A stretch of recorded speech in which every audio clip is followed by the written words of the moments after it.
Oh là là là, qu'est-ce que ça caille! 2-3 degrés dans le garage. Quelle idée j'ai eu de faire cette vidéo en janvier quoi.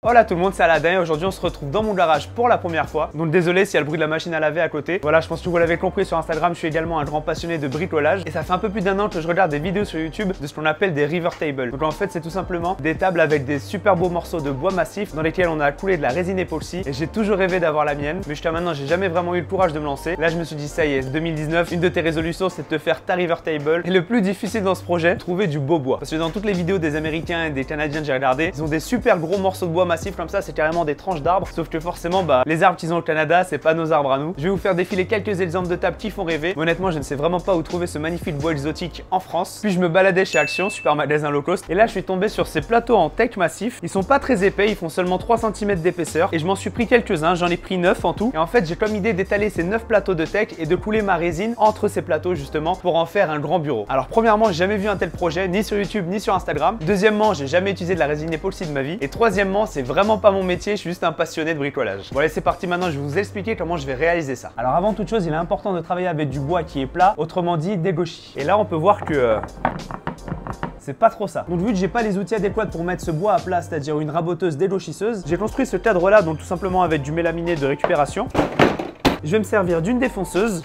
Donc j'ai mis sur ma défonceuse la plus grosse fraise que j'ai pu trouver en magasin, celle-là c'est une 25 mm. On va voir comment avec la défonceuse je peux dégauchir mon bois. Bon alors première chose très importante, je sais c'est un peu relou de le dire mais il faut le dire, toujours se protéger avec les EPI. Donc lunettes de protection pour les yeux, des gants pour les mains, un masque pour la poussière et même si jamais ça fait trop de bruit, un casque anti-bruit ou bien des bouchons. Bon donc maintenant je vais essayer de vous expliquer rapidement le système. Alors c'est tout simple, en fait cette fraise que vous voyez là au bout, elle s'enfonce plus ou moins en profondeur, ok? Et donc en fait le but c'est de la placer dans le guide, m'enfoncer en profondeur, je vais comme ça râper en gros mon bois. Mais avant ça il faut le caler pour plus qu'il bouge et je vais essayer vraiment de raboter le moins de matière possible parce que déjà qu'elles font que 3 cm d'épaisseur. Une fois rabotées elles feront peut-être je sais pas 2 cm et demi et là ça commence à être beaucoup trop fin pour faire une table en résine époxy. Bon donc déjà on arrive au premier problème rencontré. Ce mélaminé là il doit faire 16 ou 18 mm d'épaisseur. Là je m'enfonce à fond sur ma défonceuse là et vous voyez ce qui dépasse, c'est pas assez profond. Je touche même pas le bois. En fait, il faut que je prenne quelque chose de beaucoup plus fin que ça, mais il faut quand même que ce soit solide. Donc, les quelques exemples que j'ai vus sur internet, ils faisaient ça avec des rails métalliques, avec des cornières en fait. Et moi, ça m'irait bien de faire ça avec des cornières métalliques, mais bon. À cause de cette aspiration là, en fait c'est ici que je viens normalement brancher mon aspirateur. C'est pour ça d'ailleurs qu'on voit que de ce côté j'ai mis quelque chose de beaucoup plus haut qu'ici. Ici c'est fin, pourquoi? À cause de cette aspiration là. Donc j'aurai pas le choix. Si je mets mes cornières métalliques, elles vont remonter comme ça. Du coup ça je vais devoir le faire sauter. Et je sais pas comment je vais faire pour aspirer malheureusement. Parce que sinon ça va faire un bordel monstre partout dans l'atelier. Et c'est pas un problème d'élévation du bois parce que même si je mettais une autre plaque en dessous pour élever le bois, la fraise elle dépasse à peine de 1 ou 2 mm et j'ai besoin de raboter beaucoup plus que 1 ou 2 mm. Je me suis mis dehors parce qu'avec cette cornière là, je pourrais plus laisser le système d'aspiration d'origine. Du coup, je vais faire beaucoup de poussière. Donc autant en profiter, se mettre dehors si on peut parce que sinon je vais dégueulasser le garage. Donc c'est une cornière métallique qui fait 2 mètres. Donc je la coupe à 1 mètre. C'est rejoint.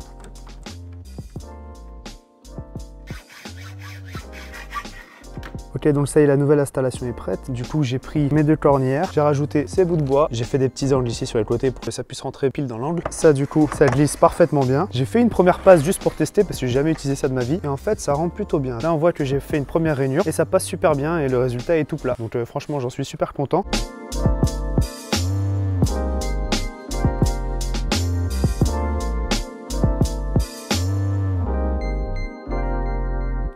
Donc ça y est, j'ai fini de raboter mes 9 planches, franchement je suis super content du résultat. Comme vous voyez là, il fait nuit. J'ai dû prendre ma light pour la mettre dehors et bosser dehors parce que regardez le chantier que ça fout par terre. Donc tout ça heureusement c'est pas dans le garage. Mais elle, la bécane, elle a quand même pris cher.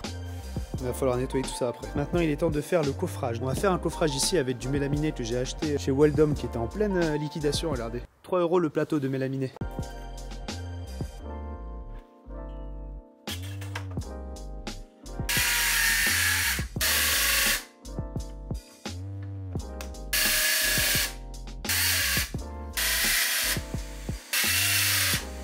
Ok, donc ça y est, j'ai tous mes éléments. Ça c'est la base du coffrage, donc 75 par 140. Ça viendra sur les côtés du coffrage. Mais juste avant que je fasse l'assemblage du coffrage, je vais devoir mettre ça d'abord. Donc c'est du scotch PVC. Ça va faire en sorte que la résine ne colle pas au mélaminé. Et ça va m'aider pour le démoulage.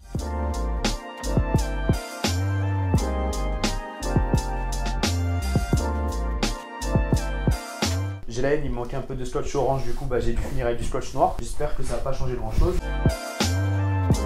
Bon, donc ça y est, le coffrage est assemblé maintenant, donc vous voyez à peu près à quoi ça va ressembler. Je vais tout simplement placer mes planches de teck à l'intérieur pour pouvoir couler ma résine tranquillement. Donc le scotch c'était pour m'aider au démoulage, pour éviter que la résine colle sur le mélaminé. Mais maintenant je vais faire un petit joint de mastic dans les 8 arêtes là, donc les 4 coins ici plus les 4 montants, pour être sûr que ça ne coule pas et qu'il y ait zéro fuite. Maintenant il est enfin temps pour la partie créative de la vidéo, c'est-à-dire que je vais prendre toutes mes planches de teck et je vais les répartir dans mon coffrage et voir à peu près quelle sera la meilleure disposition et faire mes découpes.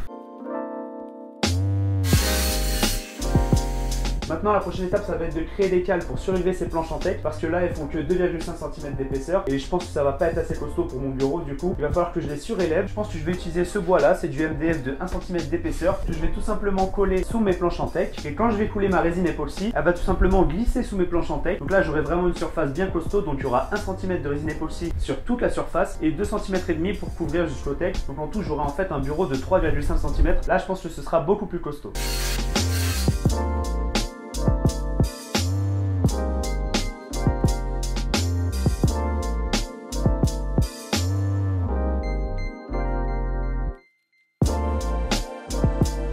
Ça y est, j'ai reçu la résine. Donc merci au sponsor de cette vidéo qui est Résine Pro, qui a eu la gentillesse de m'envoyer 24 kg. Donc 24 kg c'était le volume dont j'avais besoin pour faire cette réalisation, avec mes pâtes colorantes noires juste ici. Et donc voilà, le bois est prêt. Le coffrage est posé juste ici en attendant. Là je vais faire la première étape, c'est tout simplement de saturer le bois par dessous. D'ailleurs en attendant que je reçoive la résine, je me suis acheté une petite scie sur table et je vais fabriquer une super table de découpe. Et j'en ai profité également pour me faire des tiroirs sous l'établi là et franchement j'adore avoir du stockage. Maintenant tout est nickel, parfait pour travailler. Ok, donc la première étape avant de faire les grosses coulées de résine, c'est tout simplement de saturer le bois, sachant que moi ma résine elle va couler en dessous, je vais devoir retourner mon bois et je vais tout simplement mettre déjà un peu de résine par en dessous comme ça pour éviter le dégazage. En fait le dégazage du bois c'est tout simplement quand on fait une coulée de résine, il y a des petites bulles d'air qui sont coincées dans le bois et quand la résine va sécher, les bulles d'air vont s'échapper et là elles vont rester coincées dans la résine, ces petites bulles d'air, ça va se voir et ça va faire moche. Donc ce qu'on fait c'est que d'abord on sature le bois avec un petit mélange de résine et on laisse sécher cette première étape pour ensuite faire les vraies coulées de résine. Donc le constructeur ici en l'occurrence Résine Pro conseille comme ratio 100 de composant A et 60 de composant B. Composant A c'est la résine et le composant B lui c'est le durcisseur. Donc j'ai tout simplement pris ma balance, j'ai versé 100 g de résine A et 60 g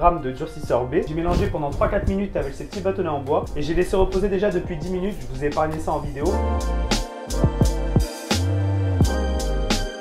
Vous, si vous le faites directement avec des longues planches de bois qui vont directement se plaquer contre le coffrage, vous n'aurez normalement pas à saturer le dessous du bois. Mais vu que moi j'ai dû le surélever avec des cales, j'ai dû le faire pour éviter que les petits trous comme ça dégagent de l'air. Ok, donc là on se retrouve dans mon bureau et j'ai tout simplement déplacé ici le coffrage parce qu'en fait il faut que la coulée se fasse à peu près 20 degrés. Et là en ce moment dans le garage il va faire 5 degrés la nuit, donc c'est pas possible de couler, ça va jamais sécher. Je l'ai posé sur des chaises, mais aussi casse duel que ça puisse paraître, je l'ai calé avec le niveau, donc là on peut être sûr que hop, la bulle est bien au milieu. Pareil dans l'autre sens bien sûr. Donc là on est sûr que la résine va s'écouler de manière homogène un peu partout. Ensuite j'ai tout simplement mis des cales sur les planches de teck avec par-dessus un tasseau que j'ai serré avec les serre-joints pour pouvoir caler ça et éviter que mes planches de teck ne remontent à la surface au moment où je vais couler la résine par en dessous. Alors est-ce que vous avez envie de savoir comment faire pour calculer le volume nécessaire qu'il vous faut de résine pour votre table? En temps normal c'est assez simple, quand on a deux bouts de bois et qu'il suffit de calculer le volume qu'il y a entre les deux pour couler sa rivière, et il nous suffit de faire tout simplement largeur entre les deux bouts de bois sur longueur de toute la table sur l'épaisseur qu'il y a à couler, et là on peut savoir approximativement de combien de résine on va avoir besoin. Mais par contre en ce qui concerne cette table là, c'est vraiment pas comme d'habitude parce que regardez, là il y a plein de bouts de bois, donc comment vous pouvez savoir quelle quantité sera nécessaire à l'intérieur de ça, etc. qui va passer par derrière, qu'est-ce qui va couler en dessous, etc. Enfin bref, ça a été un vrai merdier pour calculer la quantité de résine nécessaire, mais je vais vous montrer comment j'ai fait. Donc en fait j'ai calculé environ la surface de chacune de mes planches, c'est-à-dire 30 cm par 22 cm, 25 par 18, etc. Donc en fait j'ai additionné tout ça, ça m'a donné 6217. La surface totale de mon sol faisait 10 425, donc on fait 10 425 moins 6217, ça nous donne 4208. Donc 4208 qui est ma surface de coulure que je multiplie par 2 x 5 qui est mon épaisseur de bois, ça me donne 10 520. Mais il faut multiplier par 1.1 qui est la densité de la résine, parce qu'en fait 1 litre de résine ne fait pas 1 kg mais 1 kg 100. Ça me fait 11 572, donc environ 12 kg. Donc 12 kg ça va être la quantité de résine nécessaire pour couvrir mon bois. Mais sauf que je dois aussi prendre en compte la quantité de résine qui va s'écouler en dessous. Donc j'ai tout simplement fait mes 139 cm de large fois mes 75 cm de profondeur que j'ai multiplié par mes 1 cm vu que mes planches sont surélevées de 1 cm, ça me donne 10 kg. Donc en fait normalement j'ai besoin de 10 kg de résine juste pour couvrir la totalité de mon coffrage de 1 cm. Mais sachant que j'ai des petits cales en dessous, j'ai compté environ 9 kg. Donc je vais faire un premier mélange juste pour couvrir le dessous et couleur noire pour pas qu'on voit les cales vues de côté. Au final donc 9 kg que j'ai besoin pour le dessous plus 12 kg pour remonter à la surface, ça me fait en tout 21 kg. Ça tombe bien, Résine Pro m'a envoyé 24 kg pour ce projet. Donc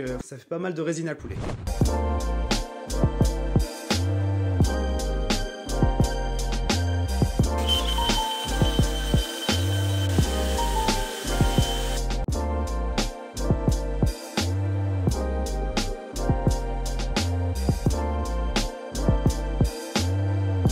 Donc ça y est, la première coulée est faite. Là on voit qu'il y a quelques petites bulles d'air. Du coup je vais prendre le sèche-cheveux de madame et normalement ça devrait les chasser avec ça. Allez, je continue ça. Et après, je vais laisser reposer toute la nuit. Ok, donc ça y est, la première coulée est sèche. Il y a juste quelques petites bulles d'air là, par-ci, par-là. Et ça, c'est à cause du sèche-cheveux. En fait, le sèche-cheveux, il souffle plus qu'il chauffe. Donc en fait, faut pas faire le radin. Et du coup, j'ai dû aller me prendre un petit décapeur thermique qui lui va vraiment chauffer la surface au lieu de souffler pour rien. Ça a super bien durci. Donc ça veut dire que le mélange a bien été fait au niveau durcisseur et résine. Donc là c'est parti pour la prochaine coulée. Rebelote, je vais refaire 8 kg, donc 5 kg de résine et 3 kg de durcisseur.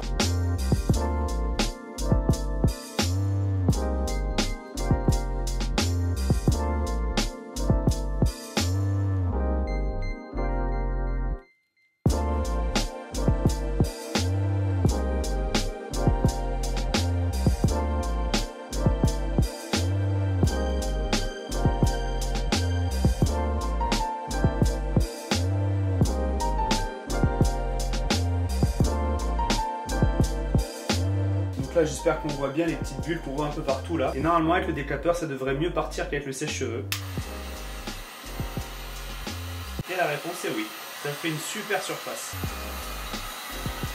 Alors ça y est, la deuxième coulée est maintenant sèche. Franchement, je suis super content du résultat du décapeur. C'est nickel, la surface est vraiment magnifique. Mais je vois qu'il reste à peu près 1 cm d'épaisseur à faire couler. Alors que je vous explique rapidement de combien j'ai besoin pour cette dernière coulée. Je vous rappelle que tout ça, c'est le calcul des surfaces de chacune des planches. 6217 cm². La surface totale de mon cadre, c'est 10 425. Donc ça veut dire que ma résine qui va couler au milieu, c'est 10 425 moins les 6217 qui représentent la surface des planches en bois. J'obtiens 4208. 4208 que je multiplie par les 1 cm d'épaisseur fois 1,1 pour avoir la densité de la résine. Donc on obtient 4628. On divise par 1000 à la fin pour traduire ça en mètres cubes et donc en litres. Donc j'ai besoin de 4,6 kg pour réaliser la fin de la table. Sachant que moi j'ai 8 kg. Alors au cas où je vais faire 5 kg et non pas 4,6 kg. Vu que mes 5 kg de résine dont j'ai besoin, c'est 62,5% de mes 8 kg de résine que j'ai au total. Mais par contre mes pots de résine ils sont répartis en deux pots. Donc j'ai 5 kg ici dans le composant A. Hop, focus, parfait. Et 3 kg dans le composant B. 62,5% de 5 kg de A, ça me fait 3125 grammes. Et 62,5% de 3 kg de composant B, ça me fait 1875 grammes. J'espère que le bac SP Mat a servi à quelque chose pour une fois. Donc ça y est, la dernière coulée est terminée. Par contre, par endroit, je vois que la résine a recouvert un peu le bois. Du coup, j'ai pas le choix. J'ai dû ressortir la défonceuse. Donc là, c'est parti, on démoule. Franchement, j'adore cette petite clé à choc. Elle est toute petite, elle est minuscule, elle est super légère. Pourtant, elle a 205 Nm de patate. J'ai pas encore trouvé de situation dans lesquelles elle galérait. Moteur brushless, mais par contre, la puissance n'a rien sans maîtrise et heureusement, elle a 3 vitesses. Parce que ça sert à rien d'avoir un truc super puissant, c'est pour faire du petit travail minutieux et de tout défoncer comme ça. Elle coûte à peine 100-110 €, enfin vraiment pas grand chose. Je mettrai les liens dans la description. En tout cas, je suis super content, j'ai eu 0 fuite avec ce moule. Donc scotch PVC plus silicone, c'est parfait. Ça vient tout seul.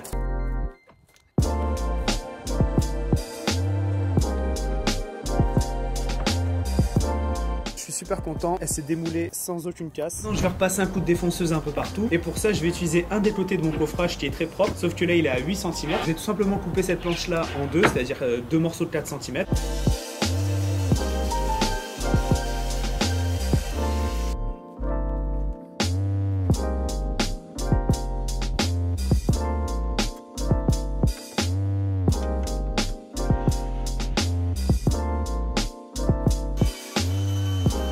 J'ai poncé le dos du bureau, donc là on voit bien mes cales de MDF qui sont ressorties. Donc maintenant je vais retourner le plateau et je vais faire pareil du bon côté, maintenant que j'ai une surface bien plate.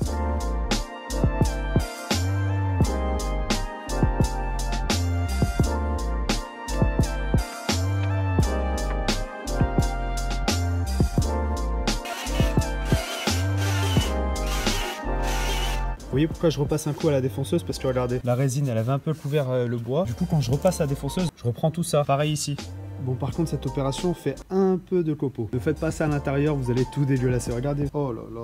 Bon, ça y est, la partie à la défonceuse est terminée. Avant de poncer, je vais juste recouper un peu les 4 bords à la scie circulaire. Là, on voit la résine, alors que moi, je veux qu'on voit le bois qu'il y a derrière. Ah, ça, je vais le faire à la scie circulaire au lieu de la scie sur table, parce que manipuler ça sur la scie sur table, c'est vraiment lourd, ça glisse pas du tout. Alors, plusieurs raisons pour que je la mette à l'envers, la plaque. Alors, tout d'abord, parce que la lame, elle va tourner dans ce sens-là. Il y a la flèche. Et en fait, c'est ce côté-là qui va rester super propre. Ensuite, je veux surtout pas que ces cales, on les voit. Au moins là, je sais jusqu'à où je peux aller maximum avant qu'on voit la cale MDF depuis le côté. Donc voilà, pour toutes ces raisons, je coupe à l'envers.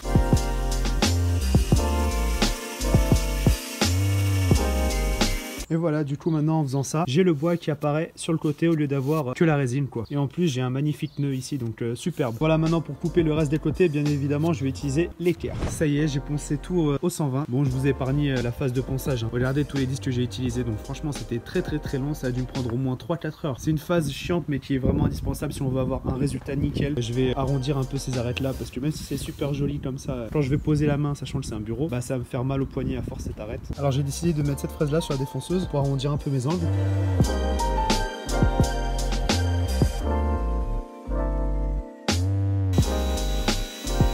Bah franchement le résultat est top, je m'attendais vraiment pas à ça. C'est exactement comme je voulais. Franchement l'arrondi est super joli. Ça donne ce petit plus je trouve qui fait vraiment un rendu professionnel.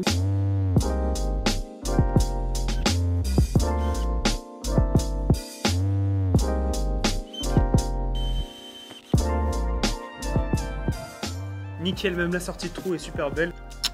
Le support télé vissé dessus. Allez, c'est bientôt fini. Ça y est, j'ai rentré la table parce que là, je veux absolument plus de poussière. Là, je vais passer un coup d'aspirateur. Ensuite, je vais lui mettre un petit coup d'eau et de chiffon humide pour pouvoir ramasser les dernières poussières. Et une fois qu'il sera vraiment propre, je passerai dessus 1 ou 2 couches de vitrificateur. Là, c'est du incolore mat. Donc, c'est simplement pour protéger le dessous. C'est absolument pas la finition. Bien évidemment, sur le dessus et sur le côté du plateau, je vais pas mettre du vitrificateur, hein. Je mettrai autre chose comme finition. Mais là, pour le dessous, ça fera très largement l'affaire. Ça y est, c'est aspiré, mais ne pensez pas que c'est fini. Là, si je passe ma main, je sens encore qu'il reste des petites poussières. Donc c'est pour ça qu'on finit à l'eau.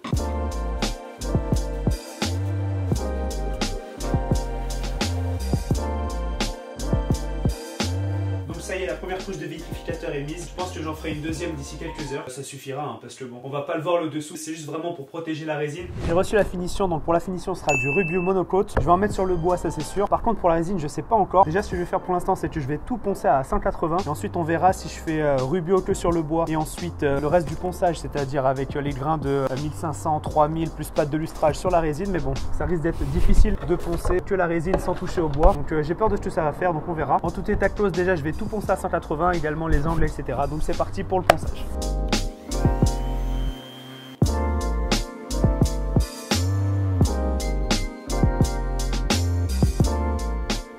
Donc maintenant que le ponçage est fini, on va faire comme le dessous, donc on va d'abord aspirer, ensuite on va passer un petit coup de pulvérisateur, c'est juste de l'eau, avec un petit chiffon pour vraiment tout dépoussiérer avant de passer la finition.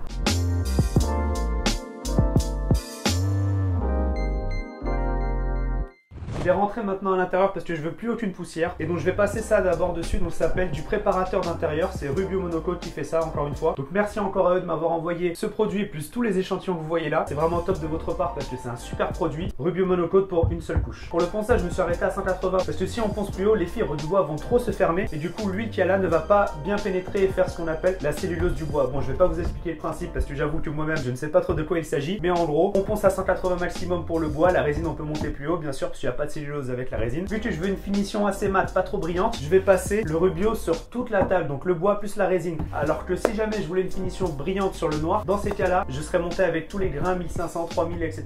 Et j'aurais fini par appliquer la pâte lustrante que m'a envoyé Résine Pro. Ça y est, la surface est prête à recevoir sa finition. Donc il faut mélanger 3 quantités de A et 1 quantité de B. Donc je vais tout simplement commencer par faire 75 g de A et 25 g de B. On va voir si j'arrive à faire toute la table avec ça. J'ai vraiment pas envie d'en gaspiller, c'est un produit très précieux. Si je vois que ça fait beaucoup, 75 g, j'en mettrai moins. Mais je vais m'arrêter là. Là j'ai 42 g de A. 42 g c'est 75% du contenu. Donc combien? 25%. Donc 25 fois 42 divisé par 75 égale 14 g. Je rajoute 14 g de B. Allez, c'est parti, on mélange, on sera prêt à appliquer.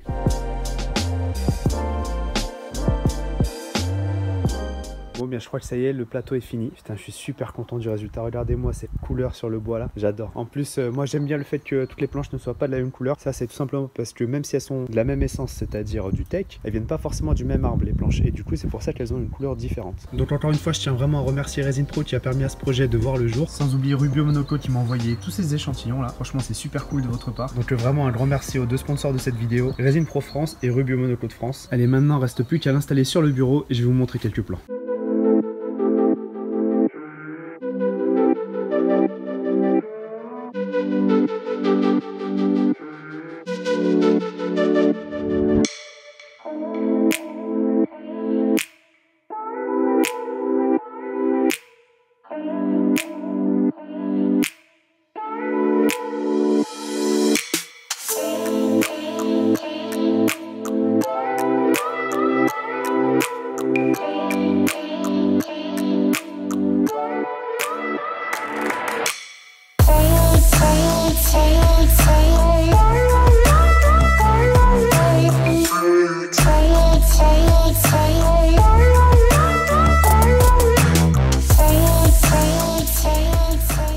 Voilà, j'espère que cette vidéo où je réalisais le bureau de mes rêves vous a plu. Vu que je passe plusieurs heures par jour à faire du montage dans ce bureau, il est important que je me sente bien dans cette pièce parce que c'est vraiment la pièce principale de la maison pour moi. Et vu que j'aime pas avoir les mêmes choses que tout le monde, je suis obligé de fabriquer mes propres meubles et j'adore ça. Par exemple la table basse Faucon Millenium qui a été faite sur mesure pour cette maquette justement, ou bien la petite table à plantes qui a un assortiment de 4 planches de teak, exactement les mêmes que celles pour mon bureau, que j'ai tout simplement assemblées pour en faire qu'une. Présenter mes objets de collection Marvel sur des supports que j'ai imaginés. Même la bibliothèque que vous voyez derrière moi, c'est tout simplement une console à 3 plateaux que j'ai associée à un buffet. Et là la réalisation dont je suis le plus fier, c'est vraiment ce bureau là en résine époxy. Je fais plein d'autres projets bricolage que je mets pas forcément sur YouTube, alors n'hésitez pas à me suivre sur Instagram. Je viens d'ailleurs de réaliser dernièrement ce projet de table d'appoint pour pouvoir manger devant la télé ou poser son ordinateur. Le bois que j'ai utilisé provient de mon ancien plateau de bureau justement. J'ai réalisé une rainure au milieu et j'ai versé de la résine époxy qui me restait. J'ai utilisé des pigments bleu nuit et j'ai rajouté quelques paillettes pour avoir ce rendu ciel étoilé. La finition bien entendu a été faite au Rubio et j'avoue que je suis également très fier de ce résultat. Mettez un pouce bleu si cette vidéo vous a plu, abonnez-vous si c'est pas encore fait et je vous dis à très bientôt pour la prochaine vidéo.